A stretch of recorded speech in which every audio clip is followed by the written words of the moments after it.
Hey everyone, welcome back to another Reef update on my innovative marine 40-gallon fusion aquarium.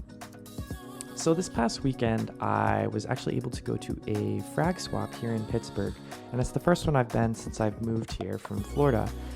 At the frag swap, I was able to pick up a few corals, mainly 2 bird's nest corals that I'm going to be putting on top of that rock on the left side of the tank that's kind of protruding above the anemone. So I got just your standard pink bird's nest coral, and then I got the Aura neon bird's nest, which is really cool, really pops, looks fantastic, so I can't wait to see that one grow out. So in addition to the 2 bird's nest corals that I was able to pick up, I snagged a few other LPS corals that I'm going to be using to fill in that rock area right behind that protruding structure where I'm going to be placing the bird's nests. So since the last update, not a whole lot has changed with the tank besides the corals just getting happier and happier. I noticed that the anemone has really kind of receded back into its corner. It's not stretching nearly as much, and I think a lot of that was because it was competing for light with the other anemone. So after I removed that and put it in my other tank, this one seems to be doing much better. It's much more relaxed, and it honestly just looks great, so I couldn't be happier with it. I'm so glad I didn't have to take them all out. Because Alistair really loves his anemone. So in addition to my regular maintenance schedule, one of the things I did this week was clean my return pump. And that's because, as I'll mention a little bit later, my Cheetah was having some issues growing, and also my flow was really low coming out of the return pump.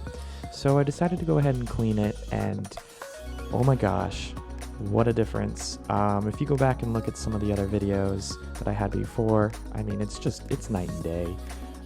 So if you haven't done that, let this be a reminder, just clean the return pump if you're having any filtration issues, because I completely forgot, and now I have it on a big post-it note that I need to do it a lot more frequently. So just a reminder, clean your return pump. So another thing I did this week is I adjusted my lighting for my Cheeto in the first chamber. And I did this because the Cheeto really wasn't growing at all. And I think that's because, number one, the rate of water flow through those chambers was greatly reduced due to the return pump being kind of clogged, which I definitely don't have that problem anymore. And the second is the lighting. I felt that the lighting was a little bit too targeted, and by taking off some vinyl around the edges of the light to kind of let more light penetrate to the Cheeto, should help it grow a little bit more. So before I wrap up this video, I wanted to ask you guys a question, and that is, what is the most ideal filtration setup for a mid-budget nano tank?